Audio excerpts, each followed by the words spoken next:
Hello, everyone, and good morning or good afternoon, wherever you are in the world, and welcome to an author interview here on Tales from the Wandering Scribe. I'm your host, Gabriel Garcia. Many of you know me as the Wandering Scribe and the Wandering Quill, and joining me is an author whom I had the privilege of meeting at this past year's Festival of Books. Now, my guest today is a proud Berkeley, California native who finds joy in life's simple pleasures: the color yellow, Pete's cobbler, pizza. Their eyes were watching God, the scent of jasmine, hummingbirds, ginger ale, Love Jones, and many more. Her journey is a testament to determination and resilience. Becoming a mother in high school didn't deter her. She leveraged her intellect and tenacity to excel, graduating with high honors in legal studies from UC Berkeley. As a single mother of two daughters and guardian of her teenage sister, she went on to conquer Stanford Law School.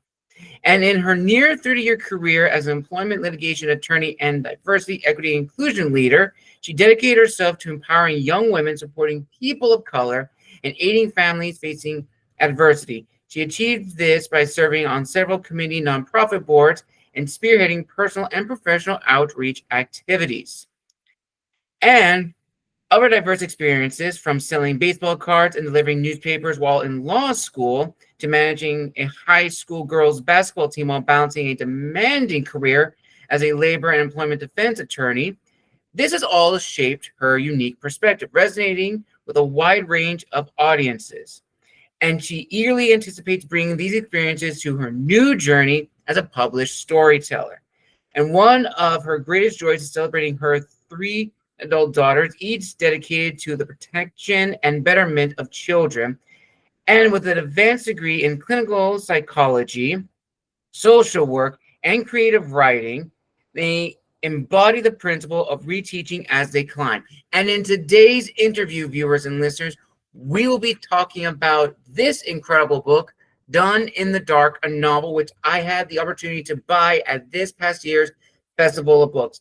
Now, you may have seen me post a video of this on my YouTube and a little teaser at the festival. Well, it has now come to fruition, as I'm so excited to have the author here with us today. So without further ado, let's give a huge round of applause to today's guest, author Tamara Morgan. Tamara, welcome to the show. Thank you so much. And that was such a mouthful. I've got to shorten that. It's fine. It's absolutely fine, Tamara. I am so excited to have you here on the show. And if I'm not mistaken, I could be wrong, but I think you are the first author to be featured on the show from this past year's Festival of Books. Well, I'm honored. Thank you so much. I was so excited to meet you, and you were just so gracious to do an on-the-spot little snippet interview while I was there. It was my first time, obviously my first time participating in that, because the book had just been published. So it was a great experience. Awesome. That's amazing. That's incredible. Now, before we begin the interview, Tamara, I now like asking this little fun little icebreaker for all of my guests now, and they seem to enjoy it. So here is the first little icebreaker question. Okay. Obviously, from your background, you have done a lot. You are truly a jack of all trades, have done so many things. But I'm very curious, is there something or a little aspect of your personality that people may not know about you? Well, let's see. In the midst of doing all of that stuff, I love to crochet. I make baby blankets. I make blankets that like, oh, you're pregnant. Not in a creepy way, not in a stalker way, but like, oh, you're pregnant. What are your colors? I like to make baby blankets for folks. So there's a little something. Nice. Awesome. That's amazing. And also incredible background. I mean, I have read a lot of guests' bios over the years during this show, but my goodness, I don't think I've ever seen a more distinguished background as a writer. I mean, that is incredible. I'm just so like dumbfounded how you were able to go down this other journey as a published storyteller in the midst of all of these things that you are doing and have done in your career? How have you been able to balance all that? I would like to say I also worked in the circus and I was on a tightrope, but I couldn't pull off the outfit. So didn't do that. Maybe like the clown and the juggler. I don't know. Gabriel, I think it's more about you just work with whatever you're given. So most of those things I didn't seek out. I just did what I had to do and hopefully did it well or good enough. So yeah, you take what's given to you. That whole thing about making lemonade, I don't know. You slice them up, you squeeze them, do what you got to do. Nice. So now let's dive into this book, Done in the Dark.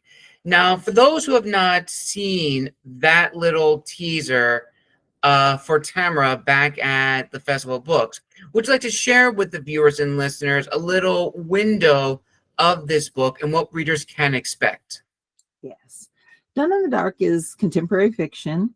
Most people say, so is this based on, your life? It is not, but everything about my life, I'm subjected to stories. I love stories and I can tell a good story. So this is a story, a fictional account of sisters who were very close. And then something happened to rip apart their relationship. And so this is a story about family secrets and estranged sisters who haven't seen each other for many years.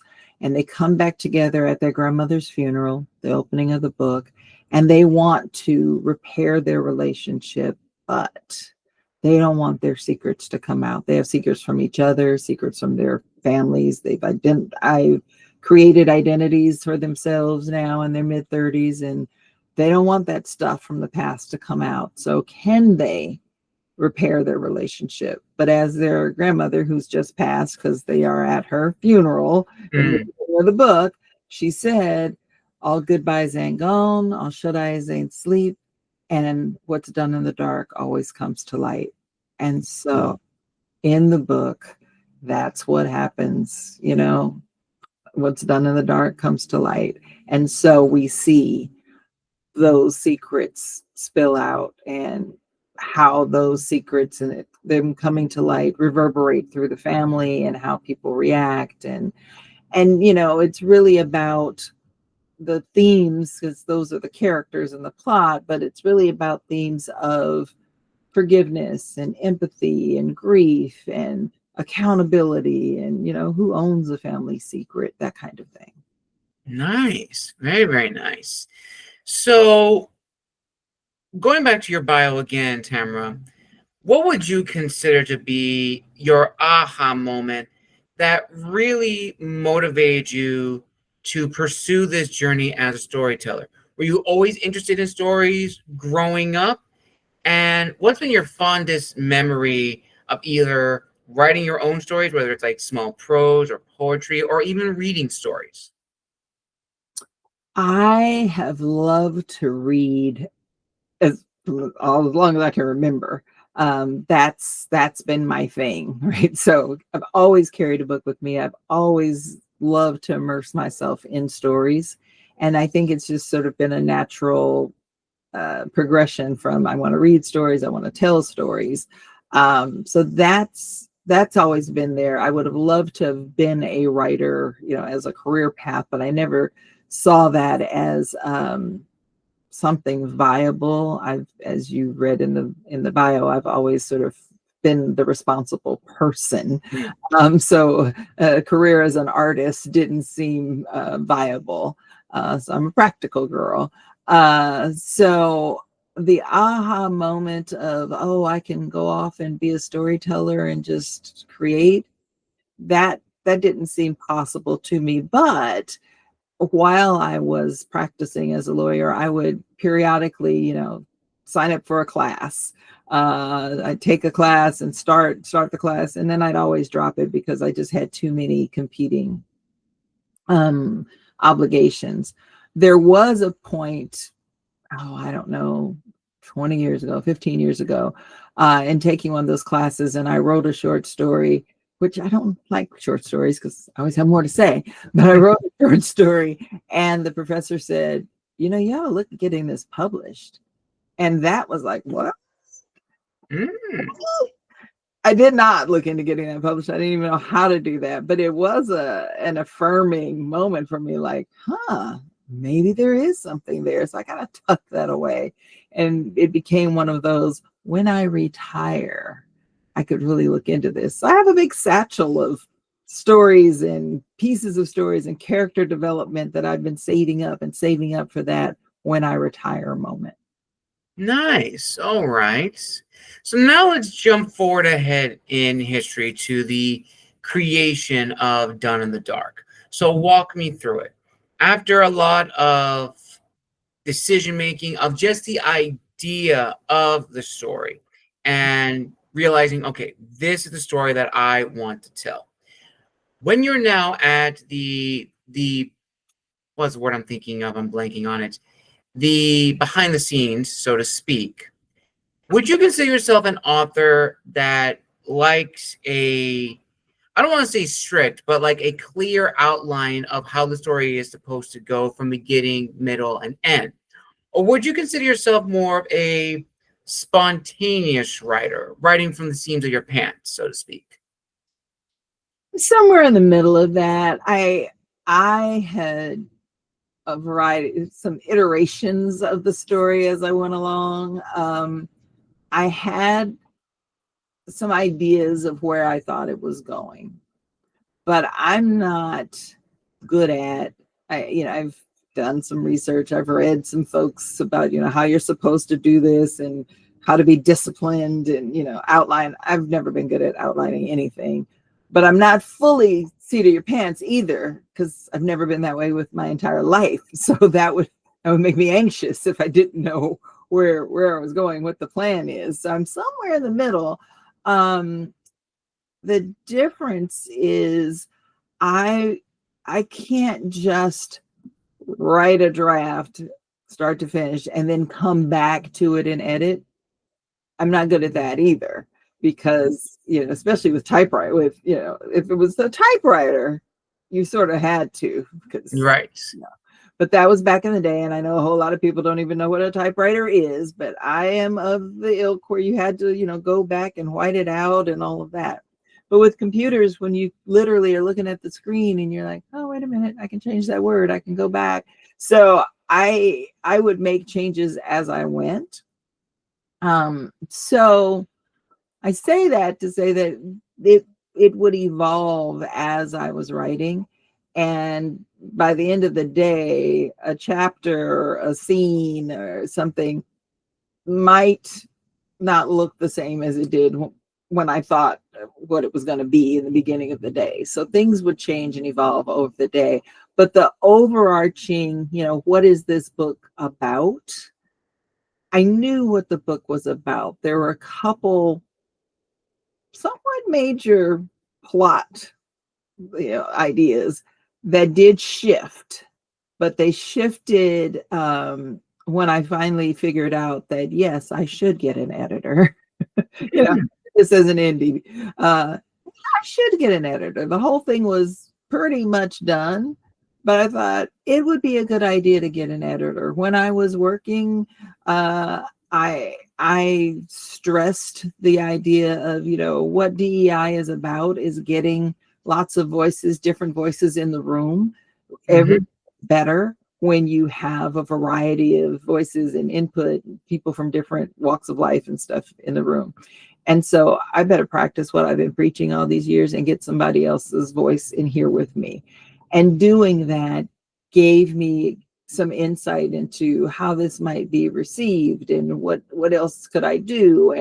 And so I did that, got an editor to look at it, and she gave me some fresh perspective on, what if you did this? What if you use dialogue to show what you're talking about?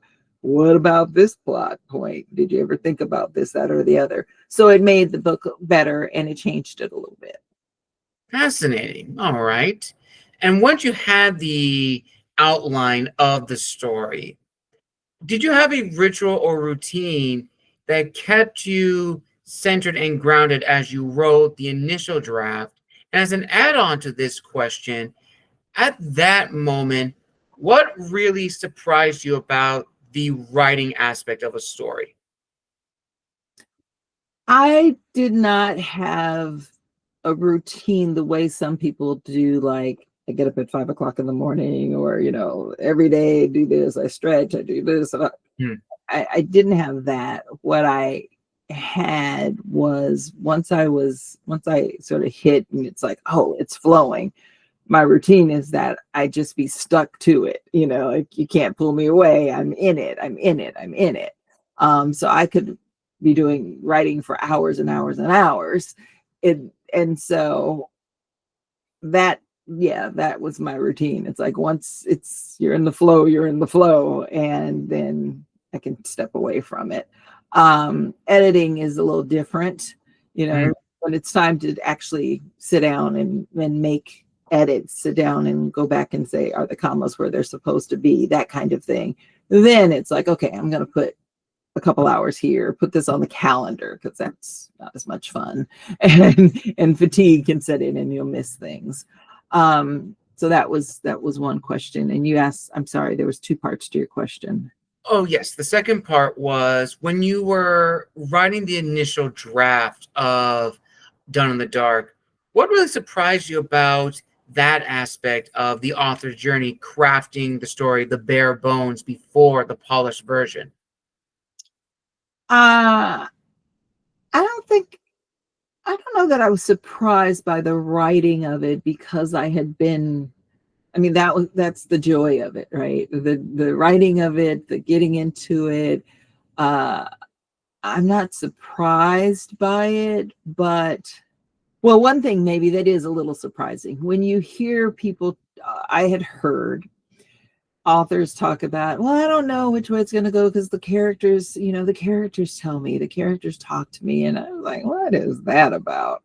Of course, you're writing it, but I do have a better understanding as to what that means, because at first it was kind of sounding a little kind of spiritual in a way that didn't make sense to me.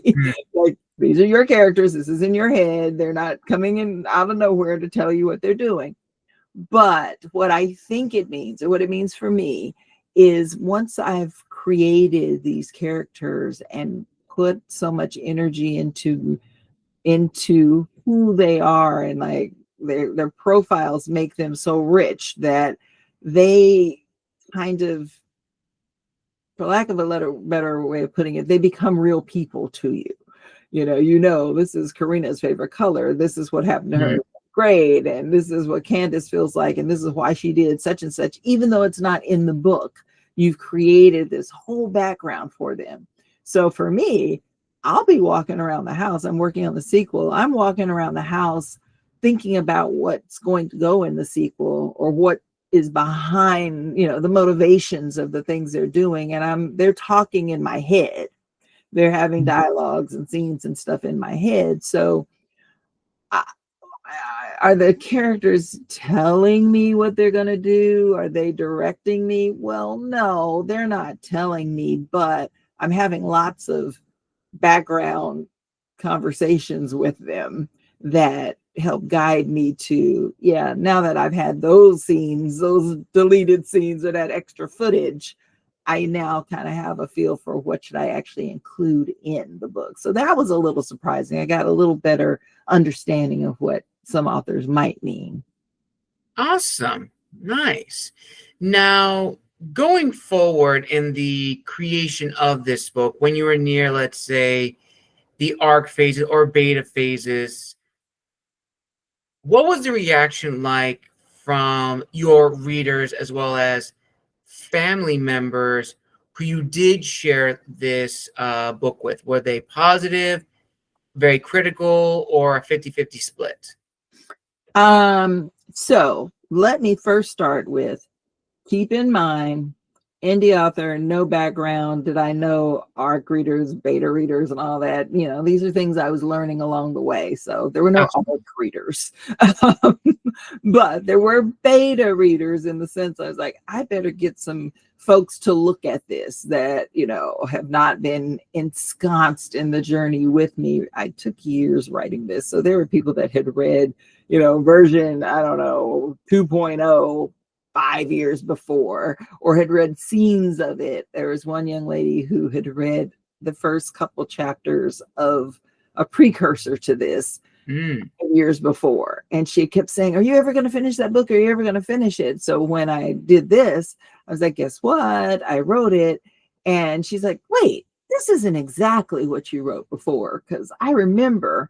So she was one of my beta readers. So I say that to say, you know, I'm not gonna, if somebody listens to this and they're like, huh, that sounds really fancy. It wasn't that fancy, but I did print it out and, you know, bound it myself and gave it out to, I don't know, 15 people and asked for candid reactions. And I tried to give it to a varied group of people that had never read it and from different age groups and so forth. And I got, generally good reactions, good responses, but more than looking for, you know, do you like it or not? I was looking for, what is it about this scene or these characters that speaks to you or doesn't speak to you? What is it that flows, that doesn't flow? And so that was what was helpful at that stage. And as a result of the beta readers, there were some little tweaks here and there that I made that I think were helpful and that helped me understand whether what some of the things that the editor was saying was worth listening to. All right, nice. Now, as a first little fan question of the interview, one of my viewers asks, throughout writing this story, what has been, or I should say, who has been your favorite character to fully flesh out in Done in the Dark? And the add-on to that question is, who has been the most challenging character to flesh out in that book? Good question. That's such a hard one. I think my favorite character was probably Aunt Izora, who is not one of the main characters, but she's one who provided a place of safety and wisdom and sustenance, and she was just a safe harbor for Candace. And I think that made her, I think she reflected something that I had always needed and wanted as a child and a young adult. And so I think she reflected something for me. So I really loved writing about Aunt Izora. And a few people have written back saying, oh, I wish I had Aunt Izora in my life, you know, so there was just something about her. The sisters, Candy and Karina, were challenging at various times because they're both going through, you know, very difficult grief and trauma, and their reactions to it are very different, but it's like two sides of the same coin. So having to flip your mind from I would react this way to no, I would react that way, you know, that can be challenging. So yeah, I think it was difficult making sure that I was giving the same amount of energy to both types of reaction to the same traumatizing event. Awesome. And as you were, you know, crafting the story from the initial stages to, of course, working with an editor and getting it published, ultimately, what was your goal as the author, since this is your first book, as you mentioned, as well as, you know, writing the sequel in the process? And ultimately, from this first book, what is your promise to not just yourself, but also to your future readers who do pick up a copy of this book and the subsequent sequels afterwards? My goal your first goal is like, can I actually get it out there? I just wanted to see it. Yes. To be like, oh my gosh, it's there, it's in print. But my ultimate goal was and continues to be to get as many people as possible to see it and read it. And that's not about sales, that's about making connections with people. Mhm.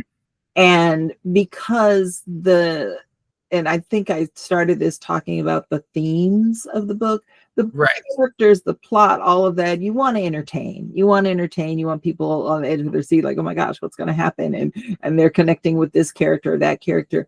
But the purpose of that is to get people connected to the themes, the topic of fear, of grief, of why do we have these family secrets, and what's the cost that we're paying because we're holding on to these secrets, and how that affects the person that has a secret and who is not privy to the secret, and when it comes out, how it affects them. I mean, all of those things are really tearing at the souls of the families.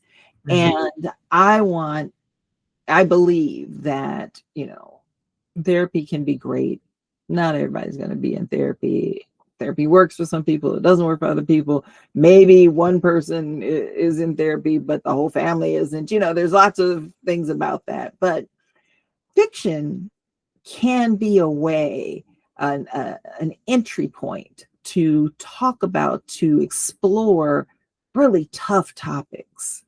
And it's also a way of connecting people and showing us the sort of the universality, the commonality of folks, right?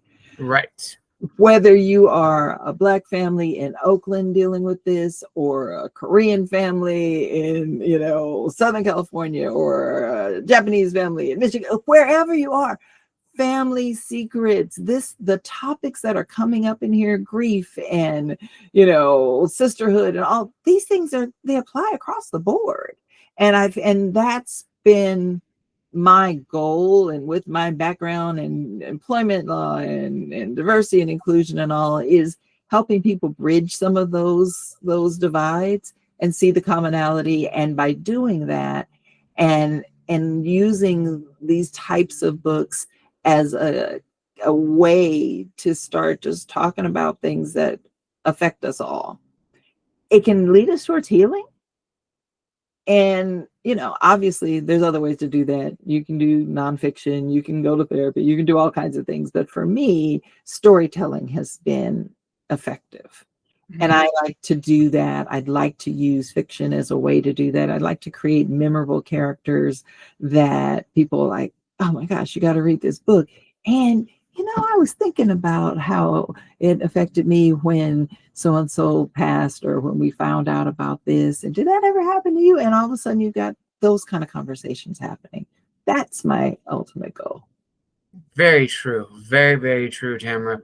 And this kind of, as you were talking, very true. And this now goes into our series of reflective questions. And the first one talks about, what does it mean to be an author in the digital age? Because the industry has changed within the last 20 years. You have an influx of indie authors, a lot of independent creators, and especially now with social media, 20 years ago, you would not think that social media would be seen as a tool by most authors. And yet, now every author, every publishing company in the United States and across the globe has some form of social media profile or presence in the world to continue that engagement.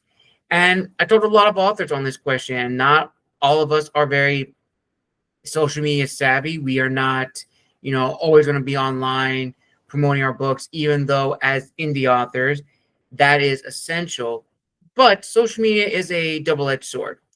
It can be very emotionally engaging in the sense that you can connect with your readers, your fans, and join communities, but it's also very demoralizing and draining.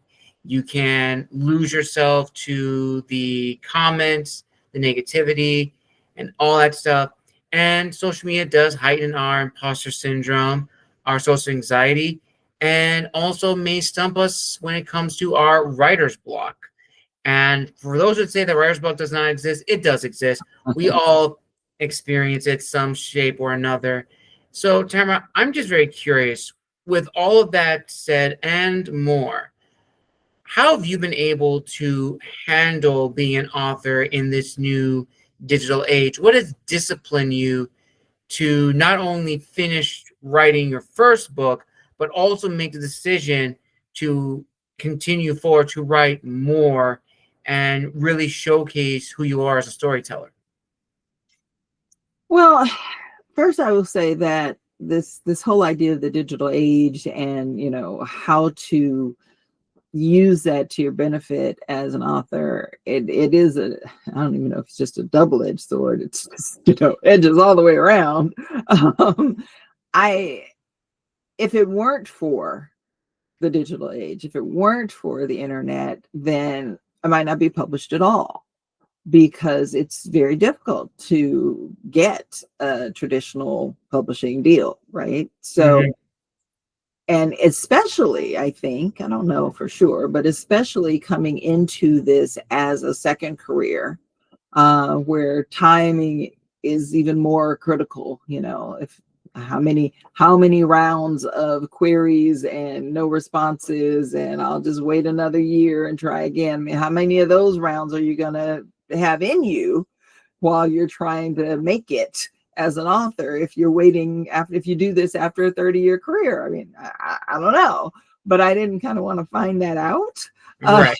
So being able to say, I sent out a few queries, got no response for the most part, got a couple like, good job, you don't fit right now. Other responses like, I don't know if this is a good path for me. Being able to know that, but I could always just self-publish. That's a viable option for me. And since it's not necessarily my goal, I mean, sure, wouldn't it be wonderful to be a New York Times bestseller? And who wouldn't want Oprah to know I'm here, and all of those great things. But that's not my ultimate goal, right? My ultimate goal is what I described to you earlier. So given all of those things, just self-publish and see what happens. So that's one thing. That's the benefit of the internet, the digital age, and all that. You can literally do it yourself. Follow that up with, oh crap, now what? I gotta sell it? I gotta do that myself? Oh no, I don't know how to do this social media thing at all. I gotta learn that. Now, had I done my due diligence the way that I would have done due diligence in my job as an attorney, I might have been too stymied and I might not have done it at all, because I'd still be going down the rabbit hole trying to cross off every little thing to figure out every little bit of how to do this. And it's a lot. There's so much to learn. And I would still be trying to figure out how to be an expert in all of these areas before I put my toe in the water. And, it wouldn't have happened. So the it's difficult, is to say the least. It's difficult learning how to do that.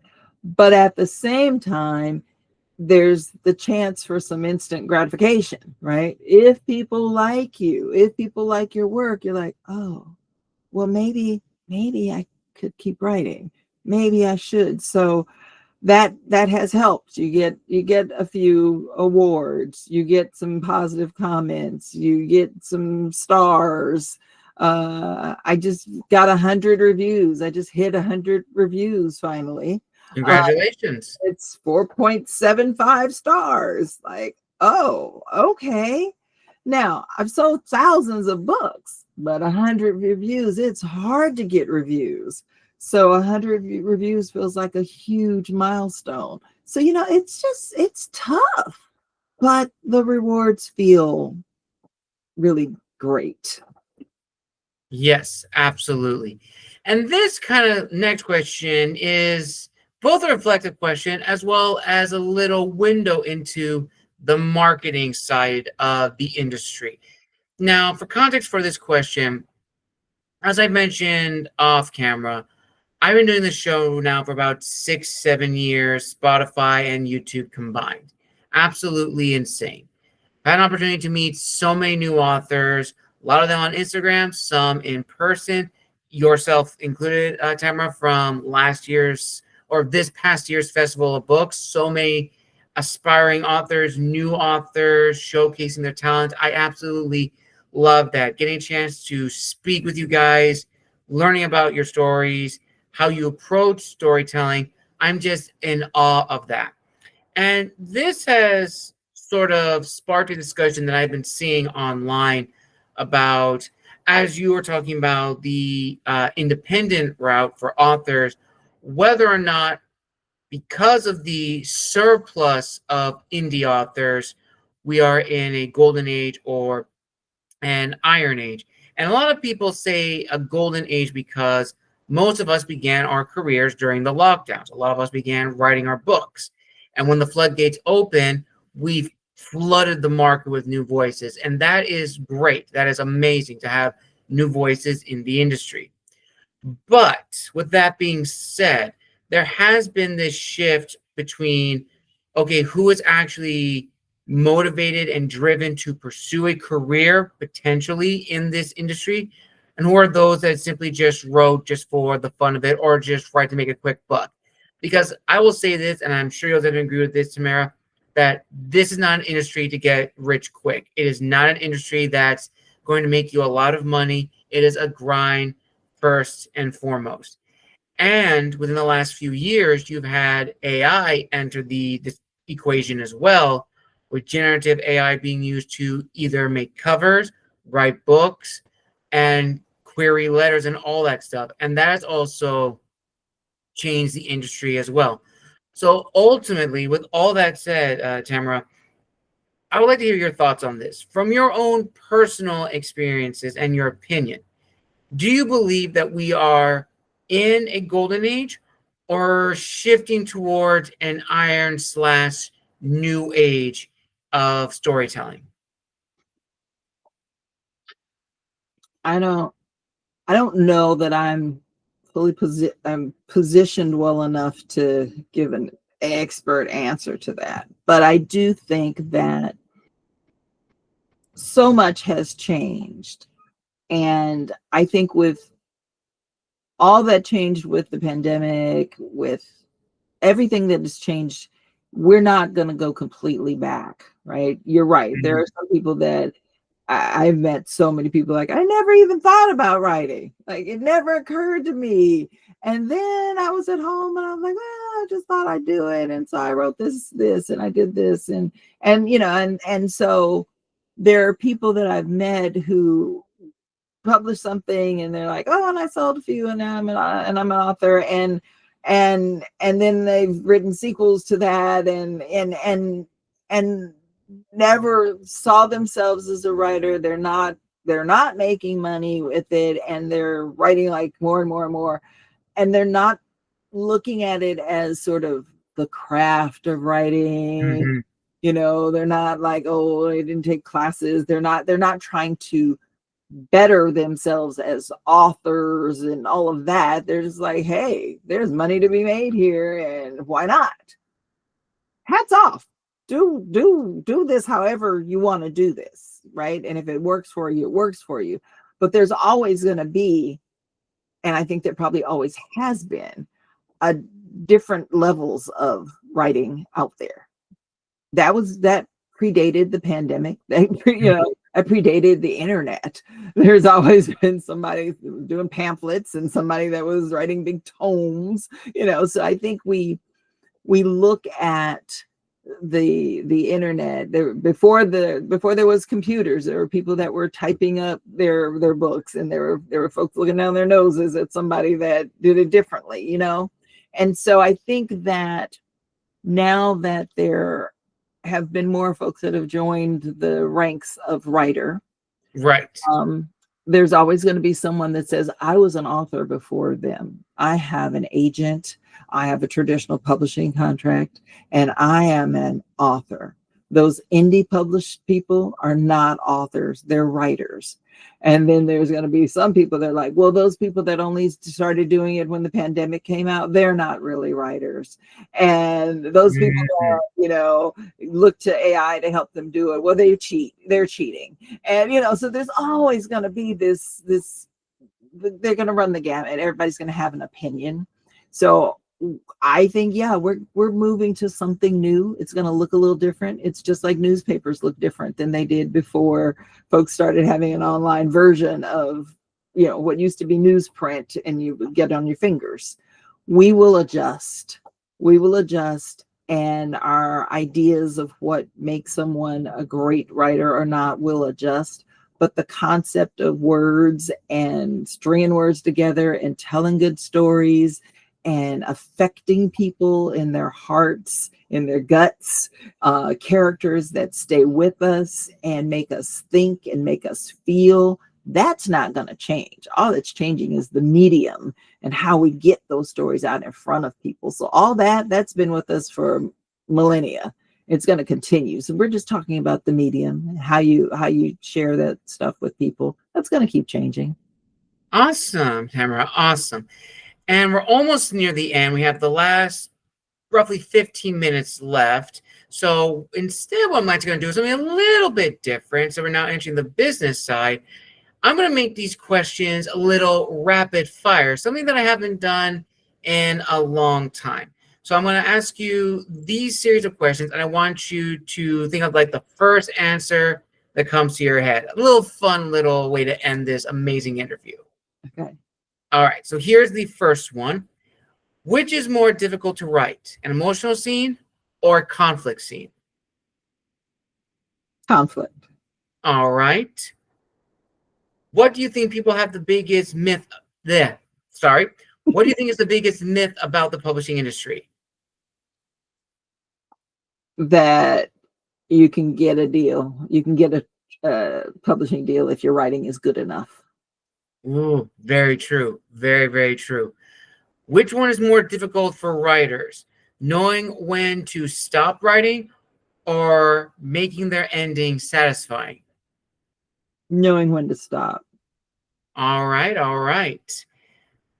Which you think is more beneficial for an author's sort of marketing group?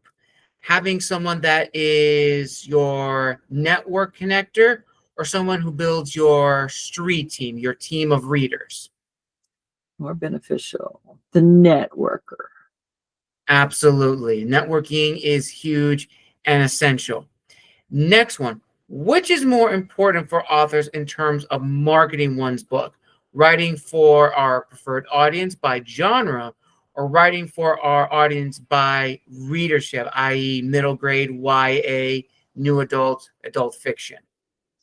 I think by genre. People switch up, Young folks read books that they were never supposed to read. And I've read some YA books that blow you out of the water. I think it's genre. That is very, very true. This is another little fun one and also kind of a fan question as well. What books have pushed you to enhance your own storytelling style? Oh, gosh. Every book I read. I don't have a good answer for that. Literally, every book I read makes me want to do better. All of them. Nice. All right. If you had to compare your book to a movie, what movie would that be? To a movie. There was a movie. It's been a while. It was Soul Food. Ah, that's a good one. That's a good one. That comes to mind right now. You got family stuff. Nice, nice. Next one. What is something you wish you would have learned about the publishing industry that you could have done differently in terms of promoting your book? I wish I had a better grasp on I don't know if it's publishing industry, but it's social media, how social media works with authors, book influencers, that kind of thing. Yes. Bookstagram, as they like to call it. Yeah. Absolutely. Book Now talk. this one, absolutely. Now this, ooh, okay. Kudos to this viewer, because this question is actually a really good one, because I literally just had a guest earlier last week about this particular topic. Do you think that the cover is the most underrated part of the book creation? Well, and i.e., drafting it together, but the cover does not reflect the story. I think that the cover is a critical part of marketing the book. I think that I knew at a gut level that I needed to have a really good cover, and I had an idea of what I wanted, but it wasn't until, I saw it, I was like, yes, this is it. But this cover has been magic for my book. Absolutely. Now, this next one this one focuses on characters. Thoughts on making authentic characters in storytelling? Okay. So that's the question. That's the prompt. I think it's critical that you put the time and energy into making your characters authentic. And by authentic, I mean make them like real people. They're not perfect. You got to give them some flaws. You got to give them, and you don't give everything about them, because we don't know everything about the real people we come into contact with. So don't just bleh. But in your mind, when you're the author, you need to know the characters as though they're real people. Yes, very true.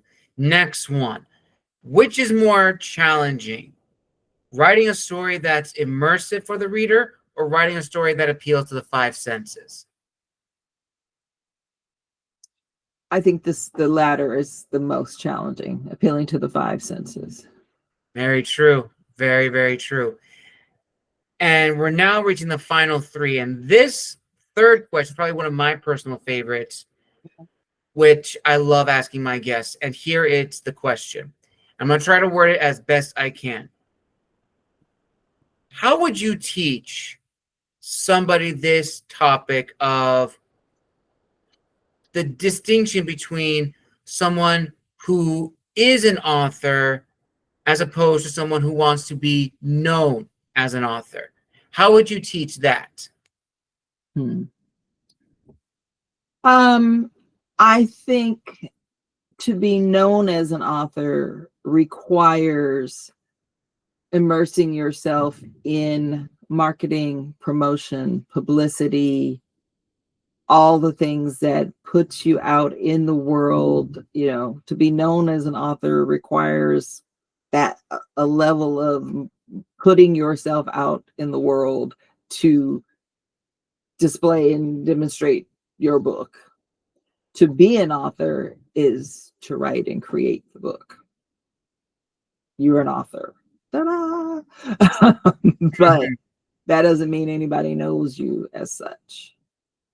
That is true. That is 100% true, Tamara. And now here are actually, this is actually a fan question that I saved for the very end, because I honestly think it doesn't get a lot of recognition. And this fan question for the marketing side is this. Do you believe, in your opinion, Tamara, that contemporary fiction, unlike market fiction, I don't want to say elevated, but is a little bit more cinematic in terms of, as you mentioned, the themes being prevalent, but also kind of being the bridge between literary fiction and marketplace fiction? I guess one thing I would say is, you're sort of forced to slot your book into these genres, into these categories, Mm, because when you go to publish, you gotta check boxes. yes. So, I say this is contemporary fiction as opposed to historical fiction. Really, Mhm. that's why it's contemporary fiction. It happened in this period of time as opposed to the olden days. So it's contemporary fiction. Is it market fiction? Well, what is market fiction? Market fiction is what, people put, you go into the bookstore and they're like, hey, this is a beach read. Hey, this is something, this is something people might see pushed by publishers as, you really want this, you really want this. This one, contemporary fiction, it might just be put further back in the store. I mean, it's really hard to say. Some of these labels have much more to do with, in my view, how the industry is marketing the work as opposed to some intrinsic uh, notion of the value of the work itself. It's fiction. It's fiction, and it happens currently as opposed to back in the day. Is it? Now, I think when you talk about, is it romance? Is it crime? Is it sci-fi? Is it fantasy? Those genres make sense, right? That's not splitting hairs. But market fiction, contemporary fiction, I think that's splitting hairs, me personally. Right. So that's so, is it elevating it? Is contemporary fiction more literary than market fiction? I think that's some publisher whoozy talk to try to sell books. Personally, that's just my view. Fair enough. Fair enough. And now here are the final two questions, what I'm going to combine together. So, from what we've talked about, Tamara, from your journey as a storyteller, crafting this book, really bringing in a lot of different things to really showcase the authenticity of family, sisterhood, and everything, as well as showcasing your style of writing while also balancing the aspect of storytelling that you've enjoyed for not just yourself, but for your readers. What do you want people ultimately to take away from this book and its subsequent sequels down the road? And what is your word of wisdom to other authors who want to get into this industry themselves? As I've said before, I want people to come away from this book, from the one that's coming, from all of the books that I intend to write. I want them to come away from these books with a sense of being seen, heard, understood, right? I want there to be authenticity that runs through as a thread, so that they see themselves, their friends, their coworkers, their neighbors, their family members represented in these pages. You're going to see Black families in my book. You're going to see Black people of all walks of life. You're going to see teachers and lawyers and firefighters and psychologists and nurses and people that work at fast food restaurants, and all kinds of folks that are going to be reflected, and teenagers that are struggling, and folks that are living in the streets that are unhoused, and who knows, you're going to see people of all kinds, of every ilk, that are represented in these stories, because those are the people that we interact with in our families. And some of them are having hard times and we're trying to pull them up. Some of them are having hard times and they're not getting pulled up. Some of them are living really great, and all of them should be reflected. And so I want people to see themselves reflected in my stories, as well as themes like empathy and forgiveness and accountability, and what should we do with our secrets, and how do we move forward and become stronger, and what do we do with inner intergenerational trauma, and what do we do about wealth, and all Mm. of those things should run through the stories that I write, and they should reflect in a way that people from other communities say, those about Black families, and it sure does happen in my family, and it happens in your family and our families. And so these stories actually, we're all sort of rooted together. Those are the kinds of things that I want to continue to write. And you've had a second part to that. Oh, what am I supposed to take away, or Your word of wisdom to other authors who want to get into this industry? yeah. So the best advice I keep getting from other writers, because I'm constantly a student, is to just write, to start it. It's hard when you think about, oh my gosh, I'm going to write this whole book and I have an idea, and you can get overwhelmed with how to get from point A to point Z. And really, it's you just start, and you do a little bit, and you a little bit, and a little bit. Whether it's you write, you don't even have to think about writing a chapter. You write a few words, you write a scene, you write some thoughts, and you just kind of keep at it, and don't get overwhelmed by what you want the end result to be. Probably the end result is going to look different than you expected it to look anyway. So there's something that works if you just kind of get started. And the other piece is try to find someone else who also wants to write, is trying to write, likes the idea of writing. So you have someone to bounce all those insecurities off. Those two pieces. Very true, Tamara. Very, very true. And a perfect ending to this amazing author interview here on Tales from the Wandering Scribe. Want to give a huge thank you to our guest, Tamara Morgan, for coming on the show, making her official debut, and hopefully not the last. Tamara, again, thank you so much for coming on the show. Now, where can people find you on social media if they want to connect, as well as buy a copy of Done in the Dark? And will you be appearing at any future author events later this year or the beginning of next year? Absolutely. Well, let me answer the last one first. I will be at the National Black Book Conference in Houston this coming weekend, and I'll be posting exactly where that will be later on today.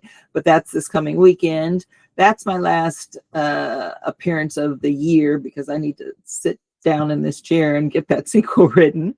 I am on Instagram and Facebook at Tamara Writes Books, on TikTok at Tamara_writes_stories. My website, tamarawritesbooks.com. My books are on my website, or my book. See, I'm speaking it into existence. At tamarawritesbooks.com and on Amazon, and wherever books are sold.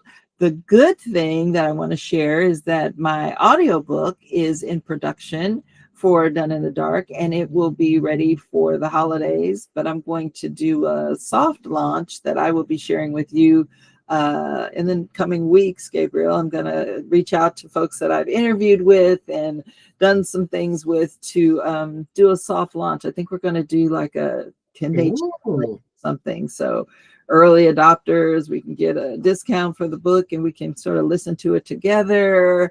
I've got an award-winning narrator, Angel Peen, who is finishing it up right now as we speak. So I'm really excited about that. It's going to be a good holiday gift, and so that'll be available everywhere as well. But we're going to have a special soft launch for early adopters. Nice. I'll provide all that down below in the description of this video. And you'd like to see Tamara's first appearance on The Wandering Scribe, I will also link the short where I got a chance to do a soft interview of her at this past year's Festival of Books. And as I said before, viewers and listeners, if you would like to see Tamara again on the show, possibly for the promotion of her second book by this beginning of hopefully or whenever, sometime next year, comment down below. And if you'd like to see Tamara in a very special episode for the Writers Hub, also comment down below as well. And as always, viewers and listeners, thank you so much for your love and support. Like, comment, and subscribe to stay up to date with all new details.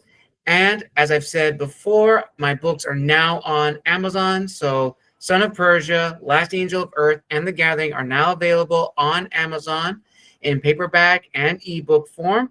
You can either go to my author profile on my Instagram or type up the titles on Amazon. They're available worldwide.